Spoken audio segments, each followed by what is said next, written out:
अतुल को देखकर शिवांगी के चेहरे पर मुस्कान छा गई। ये देखकर अर्जुन का मुंह बन गया। वे खुद से बोला, मुझे देखकर तो ऐसा मुंह बनता है जैसे कि मैं इसे खाने को दौड़ता हूँ, लेकिन भाई को देखकर देखो, इसके चेहरे पर कितनी बड़ी स्माइल आ गई। कुछ देर के बाद सभी ने खाना खाया और वापस लिविंग रूम में आ गए। लिविंग रूम में नैना और रागिनी का सामान पहले से ही रखा हुआ था। नैना और रागिनी ने शिवांगी की तरफ देखा और कहा, रुकना तो हम तेरे साथ ही चाहते थे, लेकिन क्या करें, घर से भी कॉल आ रहे हैं। कोई बात नहीं, तुम सब मिलकर आओ, उसके बाद हम कहीं अच्छी जगह पर घूमने चलेंगे। शिवांगी ने कहा, बेशक, तब तक शायद तेरे पैर के चोट भी बिल्कुल ठीक हो जाएंगे, है ना? रागिनी ने कहा। तो नैना तुरंत शिवांगी के गले लगते हुए धीरे से उसके कान में बोली, वैसे मुझे पता है कि रात को तुमने बहुत ही एंजॉय किया होगा, लेकिन सॉरी, जो कुछ भी हुआ गलती से हुआ। मैंने और रागिनी ने जानबूझकर कुछ भी नहीं किया। वे ड्रग्स गलती से तुम्हारे और जीजू के दूध में डल गया था। ड्रग? शिवांगी की आंखें हैरानी से खुली की खुली रह गई। जब तक मैं तुझे रोकने के लिए गई तब तक बहुत ही देर हो चुकी थी, और रागिनी ने कहा कि जो कुछ भी होगा अब सुबह ही होगा। तो मैं सुबह का इंतजार करने लगी, लेकिन सुबह तुमने तो कुछ बताया ही नहीं, तो मुझे लगा कि सब कुछ ठीक है। नैना ने अपनी बात पूरी की। नैना और शिवांगी को काफी देर गले लगते हुए देखकर रागिनी उन दोनों के बीच आते हुए बोली, अरे अरे, मैं भी जा रही हूँ, कोई मुझे भी इसी तरह गले लगा लो। मुझे तो ऐसे तुम दोनों ने दूर कर दिया है, जैसे कि मैं यहाँ पर हूँ ही नहीं। शिवांगी ने रागिनी को गले से लगा लिया। कुछ देर के बाद वे दोनों अपने अपने घर को निकल गई। अर्जुन और अतुल कंपनी के किसी काम की वजह से निकल गए। हालांकि वे दोनों जन जाना तो नहीं चाहते थे, लेकिन एक मीटिंग की वजह से उन दोनों को अर्जेंट ही कंपनी जाना पड़ा। तो वहीं दूसरी तरफ गायत्री और शिवांगी दोनों गार्डन में बैठी हुई थी और मिसेस शेखावत मंदिर गई हुई थी। दोनों आपस में बात कर रही थी कि गायत्री ने अचानक उठते हुए कहा, तुम बैठो, मैं तुम्हारी दवाई लेकर आती हूँ। अर्जुन ने मुझे कहा था कि तुम्हारी दवाई तुम्हें समय पर देनी होगी। शिवांगी ने हाँ में सर हिला दिया और गायत्री शिवांगी की दवा लेने के लिए घर के अंदर चली गई। इस वक्त गार्डन में शिवांगी के अलावा और कोई मौजूद नहीं था, इसलिए शिवांगी ने अपना फोन उठाया और उसे स्क्रॉल करने लगी। कुछ ही सेकंड बीते होंगे कि शिवांगी के फोन पर एक मैसेज आया। शिवांगी ने उस मैसेज को खुलकर देखा तो उसकी आंखें हैरानी से बड़ी हो गई। ये मैसेज किसी अननोन नंबर से आया था, जिसके बारे में शिवांगी तो नहीं जानती थी, लेकिन मैसेज में लिखा हुआ पढ़कर शिवांगी पूरी तरह से घबरा गई थी। मैसेज में लिखा हुआ था, अगर तुम अपने दोस्तों को जिंदा देखना चाहती हो तो मेरे बताए हुए एड्रेस पर पहुंचो, वरना तुम्हारे दोस्त जिंदा नहीं बचेंगे। शिवांगी बिना सोचे समझे अपनी जगह से उठ खड़ी हुई। इस वक्त वे पूरी तरह से भूल चुकी थी कि उसके पैर में चोट भी लगी हुई है। वे तुरंत ही घर से बाहर निकल गई। सिक्योरिटी गार्ड ने शिवांगी को रोकने की कोशिश भी की, लेकिन शिवांगी ने किसी की कोई बात नहीं सुनी। जब सिक्योरिटी गार्ड के हाथ में कुछ भी नहीं रहा तो वे दौड़ता हुआ घर के अंदर चला गया, ताकि वे गायत्री को शिवांगी के बारे में बता सके। कुछ देर के बाद जब गायत्री सिक्योरिटी गार्ड के साथ घर के मेन गेट पर पहुंची, तब तक शिवांगी वहां से जा चुकी थी। हे भगवान, ये क्या हुआ? क्या जवाब दूंगी मैं अर्जुन को? पहले से ही शिवांगी की जान खतरे में है, और अब घर से अचानक से शिवांगी का इस तरह से जाना। मुझे तुरंत ही अर्जुन को कॉल करना होगा। कहते हुए गायत्री ने तुरंत फोन लिया और अर्जुन का नंबर डायल कर दिया। 3-4 रिंग जाने के बाद दूसरी तरफ से जैसे ही अर्जुन ने कॉल पिक किया, गायत्री ने बिना सांस लिए अर्जुन से कहना शुरू कर दिया, अर्जुन, बहुत बड़ी प्रॉब्लम हो चुकी है, न जाने शिवांगी कहाँ चली गई है। यहाँ तक कि सिक्योरिटी गार्ड ने रोकने तक की भी कोशिश की, पर वे किसी की भी बात सुनने के लिए तैयार नहीं थी। सिक्योरिटी गार्ड जब तक मेरे पास बताने आया तब तक शिवांगी कहीं जा चुकी थी। मुझे बहुत डर लग रहा है, कहीं फिर से उसकी जान को खतरा ना हो। प्लीज अर्जुन, ढूंढो उसे। अतुल और अर्जुन दोनों इस वक्त मीटिंग रूम में बैठे हुए थे। उनके सामने काफी शेयर होल्डर और भी कई लोग बैठे हुए थे। लेकिन जैसे ही अर्जुन ने शिवांगी के गायब होने की खबर सुनी, उसके चेहरे के भाव पूरी तरह से बदल गए और उसने फोन कट करने से पहले अपनी भाभी से कहा, आप चिंता मत कीजिए, मैं जल्दी ही शिवांगी का पता लगा लूंगा। ये कहते हुए अर्जुन ने फोन कट किया और अपनी चेयर से उठते हुए सभी लोगों की तरफ देखा और कहा, मीटिंग अभी पोस्टपोन की जाती है। इतना कहकर अर्जुन वहां से तुरंत ही बाहर निकल गया। अर्जुन के पीछे ही अतुल भी बाहर आ गया। उसे भी अंदाजा लग चुका था कि जरूर कुछ बड़ी गड़बड़ हो चुकी है, जिसके बारे में अर्जुन जानकर मीटिंग के बीच से खड़ा हो उठा। अगले आधे घंटे के अंदर फुल स्पीड के साथ अर्जुन ड्राइव करता हुआ अपने घर पहुंचा, जहां पर गार्डन में अपने माथे पर हाथ रखे हुए गायत्री रोए जा रही थी और मिसेस शेखावत उसे संभालने की कोशिश कर रही थी। जैसे ही गायत्री ने अर्जुन को देखा, वे दौड़ते हुए अर्जुन के पास आई और बोली, अर्जुन प्लीज मेरी बहन को ढूंढ लो, न जाने क्या हुआ है जो वे इस तरह से गायब हो गई। लेकिन भाभी, मैंने आपसे कहा था ना कि इस वक्त उसे अकेला छोड़ना खतरे से खाली नहीं है, तो आपने उसे अकेला क्यों छोड़ा? अर्जुन ने कहा तो गायत्री ने जवाब दिया, मैं तो उसके लिए दवा लेने गई थी, मुझे क्या पता था कि कुछ ऐसा हो जाएगा। अगर मुझे इस बात का अंदाजा भी होता तो शायद मैं दवा लेने जाती ही नहीं, किसी नौकरानी से कहकर मंगवा लेती। अतुल गायत्री को कंधे से पकड़ते हुए उसे अपने सीने से लगाते हुए बोला, चिंता मत करो, शिवांगी को कुछ नहीं होगा। अतुल ने अपनी माँ की तरफ इशारा किया कि वे गायत्री को संभाले और वे खुद अर्जुन के साथ सीसीटीवी रूम की तरफ चला गया। अर्जुन के पूरे घर में कैमरे लगे हुए थे। सीसीटीवी रूम में बैठे हुए एक आदमी को देखकर अतुल ने उसे तुरंत मेन गेट के सीसीटीवी फुटेज दिखाने को कहा। उस आदमी ने तुरंत सीसीटीवी फुटेज चला दिया। अतुल पूरे ध्यान से शुरू से लेकर लास्ट तक सीसीटीवी कैमरे को देख रहा था। तभी उसकी नजर अचानक से शिवांगी पर पड़ी, जो घर के मेन गेट की तरफ जा रही थी। शिवांगी जैसे ही घर से बाहर निकली, वे दो आदमियों से टकरा गई। उन दो आदमियों ने जब शिवांगी की तरफ देखा तो अपना मकसद उन्हें पूरा होता हुआ दिखाई देने लगा, क्योंकि उनका असल मकसद ही तो वे शिवांगी को लेने आए थे।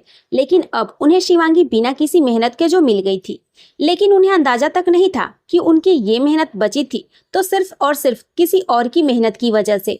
उन लोगों ने पहले तो शिवांगी को बातों में उलझाने की कोशिश की और फिर उसे जबरदस्ती गाड़ी में बैठाने की कोशिश की। लेकिन काफी कोशिश करने के बाद भी शिवांगी उन लोगों की ना तो बातों में आई और ना ही गाड़ी में बैठी। जब हालात अपने हाथ में उन लोगों ने नहीं पाई तो उन्होंने अचानक से अपने हाथ में रुमाल लिया और शिवांगी के मुंह पर रख दिया।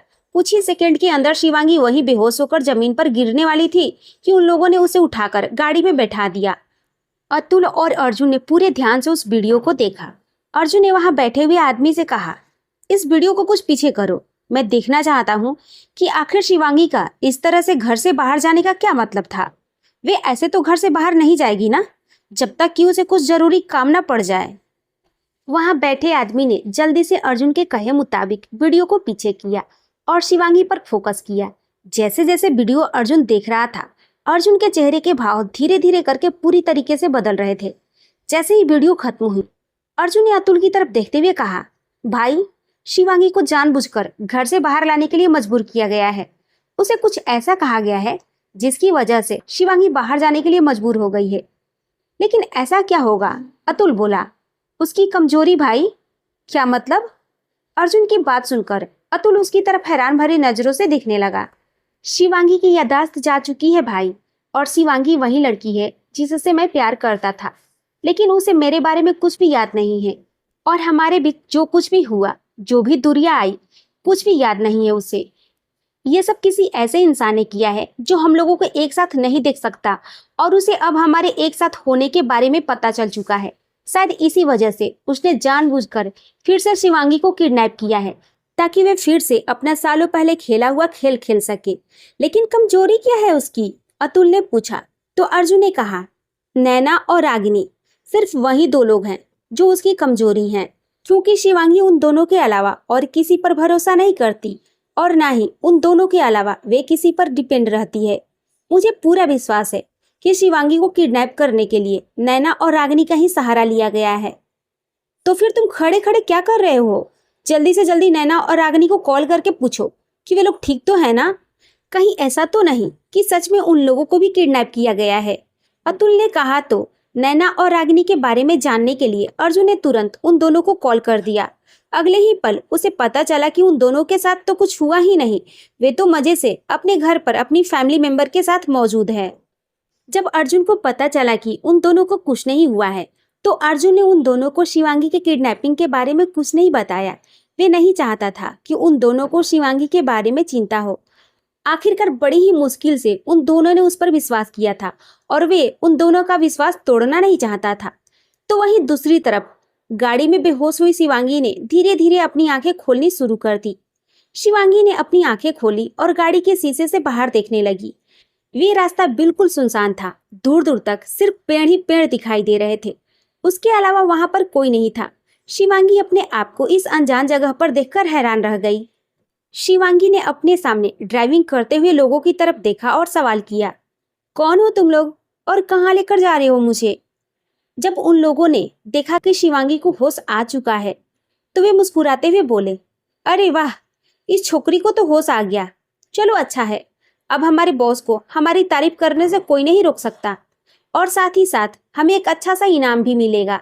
आखिरकार हमने इतना बड़ा काम जो किया है उनके इतने बड़े दुश्मन को उनके ही दुश्मन के इलाके से किडनैप करके आए हैं। उन दोनों की बातें सुनकर शिवांगी को गुस्सा आ रहा था। उसने दांत पीसते हुए फिर से कहा, मैंने कुछ पूछा है तुम लोगों से, कौन हो तुम लोग? साफ साफ बता क्यों नहीं रहे हो? और किस बॉस की बात कर रहे हो? और किडनैप? तुमने मुझे किडनैप क्यों किया? आखिर क्या चाहिए तुम लोगों को? ए छोकरी, चप्पड़ चप्पड़ करना बंद कर। ड्राइविंग सीट पर बैठे हुए आदमी ने हाथ में चाकू लेकर शिवांगी को डराते हुए कहा, मैं बोलना बंद कर दूंगी, बस तुम लोग मेरे सवाल का जवाब दे दो कि तुम लोग मुझे किडनैप करके क्यों लेकर आए हो। शिवांगी की बात का उन दोनों आदमियों पर तो कोई असर ही नहीं हो रहा था और उन्होंने चिल्लाते हुए शिवांगी से कहा, लड़की चुपचाप यहाँ पर बैठी रह, वरना इसी वक्त इस गाड़ी से बाहर फेंक देंगे, गाड़ी से बाहर फेंक देंगे। ये सुनते ही शिवांगी हंसने लगी। वे दोनों लोग शिवांगी को अब पागल समझने लगे थे। ड्राइविंग सीट के बगल में बैठा हुआ आदमी अपने साथी से बोला, ये लड़की क्या पागल हो चुकी है? हमने इसका किडनैप किया है और हम इसे धमकी दे रहे हैं कि चलती हुई गाड़ी से बाहर फेंक देंगे और ये हंस रही है। कहीं इसका दिमाग ठनक तो नहीं गया? मुझे प्यास लगी है। शिवांगी ने अचानक से हंसना बंद कर दिया और उस आदमी से पानी मांगना शुरू कर दिया जिसने हाथ में पहले से ही चाकू पकड़ रखा था। उस आदमी का रिएक्शन देखकर तो ऐसा बिल्कुल नहीं लग रहा था कि वह शिवांगी को पानी भी देने वाला है, पर उसके साथ वाला आदमी उसे कोहनी से मारते हुए बोला, देख क्या रहा है, वे पानी मांग रही है, देना जाकर। अगर उसे कुछ भी हो गया तो बॉस हमें किसी भी हाल में छोड़ेंगे नहीं। उस आदमी ने जल्दी से पास रखी हुई पानी की बोतल उठाई और शिवांगी को देते हुए कहा, ले पी ले पानी। शिवांगी पानी पीने लगी, लेकिन बोतल से वे पानी बिल्कुल भी नहीं पी पा रही थी। शिवांगी पानी पी कम रही थी और फैला ज्यादा रही थी। पूरा पानी शिवांगी के कपड़ों पर गिर रहा था और उसके कपड़े गीले हो रहे थे। आखिर उसके दोनों हाथ बंधे हुए जो थे। शिवांगी ने कहा, माना कि किडनैप किए हो, लेकिन प्यास लगी है, इसके लिए तो कम से कम मेरे हाथ खोल सकते हो ना। मैं पानी पी लूं, उसके बाद आप मेरे फिर से हाथ बांध देना। शिवांगी ने कहा तो उस आदमी ने मुस्कुराकर शिवांगी की तरफ देखा। क्या तुमने मुझे बेवकूफ समझ रखा है? जो तुम्हारे कहने पर हम तुम्हारे हाथ छोड़ दें और तुम पानी पी लोगी? अगर रस्सी खोलते ही हमें मारकर यहाँ से भाग गई तो जो हमें तुम्हें किडनैप करने की कीमत मिली है उसका क्या होगा? वे तो हमारे हाथ से ही चला जाएगा। जैसे तैसे करके शिवांगी ने पानी पी लिया, लेकिन उसके पानी पीते ही जो उसके कपड़े गीले हो गए थे। गाड़ी में चल रही एसी के कारण उसे ठंड लगने लगी थी, पर वे उन आदमियों से कुछ कह नहीं सकती थी क्योंकि उनकी शक्ल कुछ ज्यादा ही डरावनी लग रही थी। अचानक से उन आदमियों में से किसी एक का फोन बजने लगा। जब उस आदमी ने अपना फोन उठाया तो उसके चेहरे पर डर से पसीना आने लगा।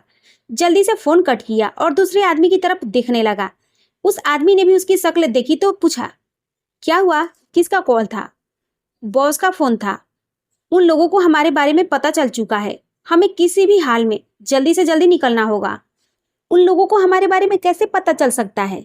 दूसरे आदमी ने पहले वाले आदमी से कहा, इसके बारे में मुझे नहीं पता, लेकिन जल्दी से जल्दी यहाँ से निकलना होगा। और इस लड़की को, अरे छोड़ना, जंगल एरिया है, यहीं पर छोड़ देते हैं। जब तक वे लोग आएंगे इसका यहीं पर राम नाम सत्य हो जाएगा। और वैसे भी ये क्या हमें पहचान भी पाएगी, इसलिए हमें यहाँ से चलना चाहिए।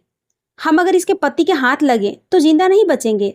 अब तो इसके पति के साथ वे अतुल शेखावत भी है। तू अच्छे से जानता है दोनों कितने खूंखार हैं। हम लोग इसके हाथों में लग गए तो किसी भी हाल में बच नहीं पाएंगे। पहले आदमी ने घबराते हुए कहा, अब किस बात की फिक्र हो रही है? जब मैंने ये काम लेने से पहले ही तुझे माना कर दिया था, तब तो तू पैसे के लालच में आकर काम करने के लिए तैयार हो गया। तू अच्छी तरह से जानता था ये काम कितना रिस्की है और हम किसको किडनैप करने जा रहे हैं। हाँ तो ठीक है ना, हो गई गलती, अब तो चल। क्या तू यहाँ पर मेरी मौत ही देख कर जाएगा? दोनों किडनैपर भाई थे। 4 साल पहले वे दोनों शेखावत कंपनी में काम कर रहे थे। उनका काम देखकर कंपनी का बॉस अतुल उन पर बहुत ही खुश था और उनकी तरक्की होने वाली थी। लेकिन प्रमोशन के एक दिन पहले ही उन दोनों को किसी चोरी के इल्जाम में जेल जाना पड़ा। जब वे दोनों जेल से वापस आए और नौकरी ढूंढने लगे तो उन दोनों को कहीं भी नौकरी नहीं मिली। एक दिन दोनों बार में बैठे हुए थे अपने गम को दूर करने के लिए। उन्होंने घर की कोई चीज बेचकर शराब पीने के लिए पैसे इकट्ठे किए थे। तभी वहां एक आदमी उनके पास आया और उन दोनों को नौकरी का ऑफर दिया। पहले तो वे दोनों हैरान थे क्योंकि वे तो उस आदमी को जानते तक नहीं थे और बिना पहचान वे आदमी उन दोनों के लिए नौकरी का ऑफर ले आया था। पर इस वक्त उन दोनों को नौकरी की बहुत ही जरूरत थी, इसलिए उन दोनों आदमी ने उस आदमी का ऑफर मान लिया। वे आदमी उन दोनों भाइयों को अपने ठिकाने पर लेकर गया। उन दोनों आदमियों ने शिवांगी को गाड़ी से बाहर उतारा और वहीं सड़क पर फेंक दिया। शिवांगी गुस्से से बोली, अगर इतनी ही हिम्मत किडनैप करने की थी तो कम से कम हाथ खोलकर तो मुझे छोड़कर जाओ, ताकि मैं अपने आप को यहाँ जंगली जानवरों से बचा सकूं। वरना सोच लो, अगर मैं मर गई तो सपने में भूत बनकर डराऊंगी और फिर तुम्हारा चैन और नींद दोनों गायब हो जाएगा। वे आदमी सोच ही रहे थे कि फिर से उनका फोन रिंग करने लगा। इस बार भी उनके बॉस का ही फोन था। अरे यार उठा लेना, क्या पता हमारी मदद करने के लिए ही बार बार फोन कर रहे हो। अगर हम फोन पिक नहीं करेंगे तो हमारी मेहनत हमें नहीं मिलेगी। अपनी साथी की बात सुनकर दूसरे आदमी ने तुरंत फोन उठा लिया। कुछ देर पहले तो उसने सिर्फ आधी बात सुनकर ही फोन काट दिया था, जिसकी वजह से बार बार उसका मालिक उसे फोन कर रहा था। पर अपने साथी की बात सुनकर अब उसने फैसला कर लिया था कि अब वे अपनी मालिक की पूरी बात सुनकर ही फोन डिस्कनेक्ट करेगा। मैंने तुम लोगों को जो काम दिया था, क्या वे पूरा हो चुका है? क्या तुमने उन लोगों को धोखा देकर लड़की को किडनैप कर लिया है? एक बार फिर से दूसरी तरफ से आवाज आई। दूसरी तरफ वाला आदमी एक बार फिर से कंफर्म करना चाहता था कि उसका काम सच में पूरा हो चुका है या फिर सिर्फ उसी का ध्यान भटकाने के लिए ये खबर फैलाई गई है कि अर्जुन की पत्नी गायब हो चुकी है। जी हाँ सर, काम हो चुका है, पर मुझे आपसे एक सवाल करना है। देखो साहिल, मैंने तुम्हें तुम्हारे काम की कीमत दी है, तुम्हें सवाल करने का कोई हक नहीं दिया है। मैं जानता हूँ सर कि आपने मुझे सवाल करने का कोई हक नहीं दिया है, लेकिन इस वक्त सिर्फ मैं कुछ ज्यादा सवाल नहीं करना चाहता। जैसे ही साहिल ने ये कहा तो दूसरी तरफ से आदमी ने कहा, ठीक है, तुम्हारी इच्छा है तो मैं तुम्हारी इच्छा की मान रखता हूँ। बोलो, क्या पूछना चाहते हो? अभी तक किसी को भी नहीं पता कि अर्जुन शेखावत की शादी हो चुकी है, लेकिन आपको इसके बारे में कैसे पता चला? साहिल ने तुरंत पूछा। साहिल की बात सुनकर वे आदमी जोर जोर से हंसने लगा। उसकी डरावनी और खूंखार हंसी साहिल के फोन के दूसरी तरफ भी अच्छे से सुनाई दे रही थी। यहाँ तक कि फोन स्पीकर पर होने की वजह से शिवांगी को भी वे हंसी साफ सुनाई दे रही थी। शिवांगी को वे हंसी काफी जानी पहचानी लग रही थी। यह हंसी मुझे कुछ जानी पहचानी क्यों लग रही है? ऐसा लगता है कि मैं इस आवाज को काफी करीब से जानती हूँ, लेकिन कौन है ये? शिवांगी इसी उलझन में थी कि ठीक उसी वक्त अचानक से वे हंसने की आवाज बंद हो गई और उसने साहिल से कहा, साहिल, तुम्हें क्या लगता है कि मैं शिवांगी का किडनैप करवाने के लिए सिर्फ तुम लोगों को काम पर रखूंगा?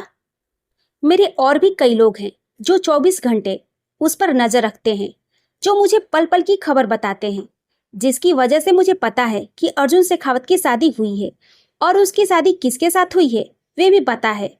शिवांगी को चाहे ये याद हो या ना हो, लेकिन मुझे बहुत ही अच्छे से पता है कि अर्जुन शेखावत की अगर कोई कमजोरी है तो वे खुद शिवांगी शेखावत ही है। अगर अर्जुन शेखावत को घुटनों के बल लेकर आना है तो सिर्फ और सिर्फ शिवांगी शेखावत ही इसमें हमारा मोहरा बन सकती है।